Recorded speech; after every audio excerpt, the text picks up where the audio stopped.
문제야. 박기범은 국문학과를 졸업하고 한겨레 문화센터 아동문학작가학교를 수료했다. 2003년 미국의 이라크 침공에 반대해 반전평화팀으로 이라크에 다녀왔고 한국군 파병 반대활동을 벌였다. 목공을 배운 후 숭례문 보건공사 등 잡부로 일을 했으며 문화재 보수 기술자가 되어 일을 하고 있다. 작품으로 미친 개, 그 꿈들 등이 있다. 책 문제아에는 단편 동화 10편이 들어있다. 그중 문제아의 질문을 구성했다. 다른 단편들도 깊이 있게 읽기를 바라는 동화들이다. 줄거리. 나는 문제아다. 선생님이 문제아라니까 나는 문제아다. 문제아라거나 말거나 상관없다. 문제아라고 아예 봐주는 것도 많다. 나는 싸움 같은 건 별로 좋아하지 않는다. 그냥 노는 것만 좋아했다. 그래도 애들 중에서는 내가 깡이 센 편이었다. 지는 것도 싫어했다. 그래서 애들끼리 무슨 시합이 있으면 끝까지 물고 늘어졌다. 애들도 그런 나랑 같은 편이 되기를 좋아했다. 나는 키가 중간쯤밖에 안 된다. 그리고 몸은 말랐다. 그래도 난 스스로 내가 깡이 세다고 믿었다. 한 번은 태권도 도장에 다니는 애들이 모래밭에서 우쭐댔다. 텀블링도 하고 앞으로 낙법, 뒤로 낙법도 했다. 나는 그날 집에 가서 계속 연습을 했다. 될 때까지 했다. 무릎팍이 아프고 엉덩이 뼈가 문드러질 것처럼 아팠다. 그래도 다음날 나는 그 애들 앞에서 텀블링과 낙법을 다 해 보였다. 그것도 모래밭이 아니라 딱딱한 교실 바닥에서 말이다. 5학년 때다. 우리 학교 6학년에 다니는 어떤 형들이 주차장 쪽에서 돈을 뺏는다는 소문이 돌았다. 애들은 혼자 가게 되면 큰 길로 돌아갔다. 축구를 한 날 저녁 주차장을 지나가는 사람이 나밖에 없었다. 속으로 겁이 났지만 나는 집에 빨리 가야 했다. 할머니가 드시는 약을 저녁밥 먹기 전까지 사서 가야 했다. 깡패를 만났다. 2명이었다. 야, 말라깽이, 너 이리 좀 와봐. 나는 계속 못 본 척을 했다. 주머니 속에 있는 손에서는 땀이 배어났다. 손 안에는 할머니 약을 사야 할 돈이 있었다. 너 이 자식 말이 말 같지 않나 보지? 나는 끝까지 손을 주머니에서 빼지 않았다. 돈을 꼭 쥐고 있었다. 하지만 형들은 끝까지 내 돈을 뺏으려 들었다. 나는 주먹으로 얻어맞고 발길에 차일 때까지는 가만히 있었다. 그런데 형들이 내 손을 주머니에서 억지로 빼내려고 할 때는 힘으로만 버틸 수가 없었다. 나는 두꺼비 같은 형의 입술을 찢듯이 잡아챘고 빡빡머리 형의 손가락을 깨물었다. 그리고는 정신없이 달렸다. 어떻게 집에까지 왔는지 모를 정도였다. 다음날 깡패들 패거리와 어울리는 규석이가 나를 불렀다. 규석이는 우리 반에서 덩치가 가장 크고 싸움도 학년 전체에서 제일 잘한다는 아이다. 야, 내가 어제 형들한테 깝죽거렸냐? 치사하게 형들을 물어뜯고 얼굴에 피를 내? 규석이는 다짜고짜 나를 때렸다. 처음에는 정신없이 얻어맞았다. 때리다가 욕을 하다가 그랬는데 욕을 하는 동안이 바로 뜸을 들이는 거다. 나는 옆자리에 있는 의자를 그대로 집어던졌다. 아무 생각도 안 났다. 한 번 내리치고 또 내리쳤다. 애들이 말리고 선생님이 뛰어 올라왔다. 나중에야 나는 정신을 차렸다. 내가 봐도 그건 너무 끔찍했다. 그런데 어쨌든 내가 그런 짓을 한 거다. 나는 정신없이 얻어맞고 있었고 그 애는 더 이상 그만 때리려는 기색이 없었기 때문이다. 나는 더 이상 맞고만 있을 수가 없었다. 맞아서는 안 된다고 생각했다. 나는 너무 아팠고 그리고 너무 억울했다. 규석이는 이가 2개나 부러졌다. 얼굴도 온통 부어 터지고 피가 나서 엉망이었다.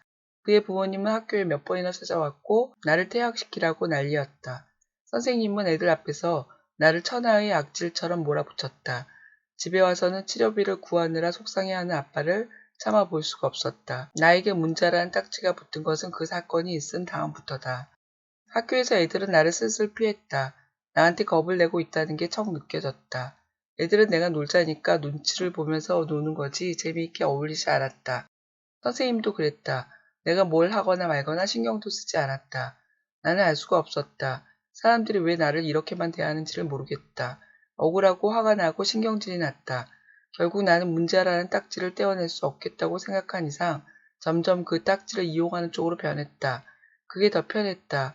숙제도 하는 척 마는 척 대충 했다. 학교에 늦게 가기도 했다. 청소도 안 하고 집에 와버렸다. 애들한테도 그랬다. 내가 한번 인상만 구겨 보이면 애들이 슬금슬금 눈치만 봤다. 이젠 내가 애들을 무시하게 된 거다. 학교 자체에 별 관심이 없었다. 누가 뭐라고 하거나 말거나다. 아빠가 다쳤다. 아빠는 도배작이다. 아빠는 오토바이를 타고 다녔다. 50cc짜리 조그만 오토바이다. 그날은 지몰포 아저씨네 오토바이 뒤에 타고 가다가 버스랑 부딪혔다. 아빠는 허리 수술을 해야 했다. 어렵고 비싼 수술이다. 할머니는 날마다 여기저기 돈을 빌리러 다녔다. 할머니는 돈을 빌리러 다니거나 아니면 병원에 가 있었다. 우리 집엔 엄마가 없다. 엄마는 벌써 죽었다. 엄마는 많이 아팠는데 병원에도 제대로 못 가보고 죽었다고 했다. 나는 라면을 끓여 먹거나 아니면 물에 밥을 말아 먹었다. 집에는 늘 혼자 있게 되었다. 며칠 동안 학교에는 가지도 않고 그냥 집에만 있었다. 나는 신문 배달을 시작했다. 나라도 돈을 벌어서 할머니한테 주고 싶었다. 신문 보급소에 있는 봉수형이 말을 잘해주어 일할 수 있었다. 봉수형은 학교에는 안 다니지만 나이는 중3 나이다. 봉수형이랑 금방 친해졌다. 봉수형은 아예 보급소에서 살고 있었다. 검정고시 학원에 다닌댔다. 하루는 내가 낮에 놀러 갔더니 학교를 빼먹었느냐면서 막 야단을 치는 거였다. 나는 야단을 맞아도 봉수형이 좋았다. 나는 학교를 빼먹지 않겠다고 봉수형과 약속을 했다. 나는 형과 약속을 했기 때문에 학교에 다시 나갔지만 학교는 여전했다. 선생님이 하는 말은 너무 기분 나빴다. 내가 무슨 죄가 있길래 너 같은 애가 있는 반을 맡았냐? 너는 도대체 어떻게 생겨먹은 애냐? 제발 올해에는 더 이상 사고만 치지 마라. 봉수형만 아니었다면 나는 학교를 정말 그만둬 버리고 싶었다. 나는 봉수형한테 오토바이 타는 법도 배웠다. 오토바이를 타고 신문을 돌리면 2배는 더 많이 돌릴 수 있다. 2달이 지났을 때 할머니한테 돈을 내밀었다. 내가 번 돈이다. 할머니는 고맙단 말도 안 했다. 그렇다고 야단치지도 않았다. 그저 내 머리만 쓰다듬어 내리면서 불쌍한 내 새끼, 불쌍한 내 새끼 했다. 그동안 학교에서 나는 점점 더 문제아가 되어가고 있었다. 신문 돌리고 학교를 바로 가야 했기 때문에 오토바이를 탄 채 가야 했다. 나는 교장선생님한테까지 불려갔다. 오토바이를 타고 학교에 다니는 것 때문이었다. 교장선생님은 폭주족이 어떻느니 하면서 얘기를 늘어놨다. 나는 오토바이를 타고 다니면서 으스대고 싶거나 멋부리고 싶은 마음 같은 건 하나도 없었다. 그러기는커녕 솔직히 창피하기만 했다. 그런데 선생님은 처음부터 나를 그런 식으로 생각한 거였다. 단 한 번만이라도 나를 문제아로 취급하지 않고 돼 있다면 나는 달랐을 거다. 봉수형처럼 말이다. 나는 그 다음에도 계속 오토바이를 타고 다녔다. 지금 나는 6학년이다. 6학년이 되기를 기다렸다. 새 선생님과 새로운 아이들 만나면 뭔가 다를 거라고 기대했다. 그러나 그 바람 역시 깨져버렸다. 6학년이 되자마자 담임선생님이 교무실로 불렀다. 내가 그렇게 유명한 하창수냐? 나한테는 어림도 없다. 어려운 문제 있으면 선생님한테 찾아와라. 하지만 사고만 쳐봐. 용서 없는 줄 알아? 6학년 선생님한테도 이미 나는 문제아가 된 거다. 나한테 제일 어려운 문제는 나를 문제아로 바라본다는 거다. 그런데 어려운 문제가 있으면 찾아오라고 말을 하다니 나는 웃음이 나왔다. 나는 나를 문제아로 보는 사람한테는 영원히 문제아로만 있게 될 거다. 나도 아주 평범한 보통 애라는 걸 아는 사람이 아무도 없다. 딱 한 명 있다. 봉수형이다. 의미를 찾는 질문, 문제아가 된 이유, 그리고 그 이유. 창수는 선생님이 문제아라니까 문제하다. 창수는 옆에 있는 의자를 들어 규석이에게 집어던졌다. 규석이는 이가 2개나 부러졌다.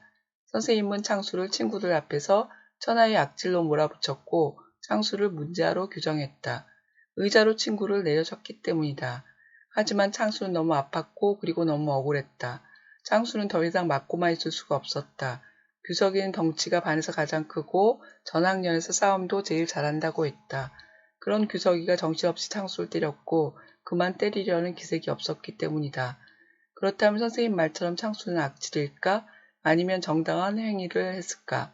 선생님은 상황을 살펴보지도 않고 편협한 판단을 내렸다. 선생님의 성급한 편견이 한 어린이를 문제아로 만들고 문제아가 된 아이는 점점 더 문제아가 되어간다. 드러내기 꺼려하고 이해하기 어려운 현실의 문제를 어린이들이 읽는 동화에서 구현하고 있다. 손가락이 잘린 공장 노동자, 노숙자가 되어버린 성실했던 끝방 아저씨, 정리해고로 갈라선 형제, 절망적인 고통에 놓인 사람들의 이야기가 생생하다. 간결한 문장, 주제를 전하는 찰진 이야기들, 그리고 세상을 보는 바른 관점, 힘이 느껴지는 이유다.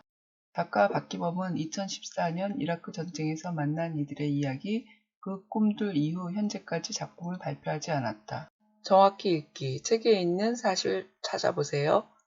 창수는 나는 문제하다 라고 말했습니다. 창수는 이유를 어떻게 말했나요? 창수는 자신이 의자를 내리친 이유를 무엇이라고 했나요? 6학년 담임선생님은 창수에게 문제 있으면 선생님한테 찾아오라고 했습니다. 이 말을 듣고 창수가 웃은 이유는 무엇인가요? 깊이 읽기. 여러분의 생각을 말해보세요. 창수는 처음에는 문제란 말이 듣기 싫어서 눈에 불이 났지만 지금은 상관없습니다. 그렇게 변한 이유는 무엇일까요? 만일 창수가 의자를 내리치지 않았다면 어떤 일이 일어났을까요? 왜 그럴까요? 규석이의 이가 2개나 부서졌지만 창수는 너무 억울했습니다. 창수가 억울해한 이유는 무엇일까요?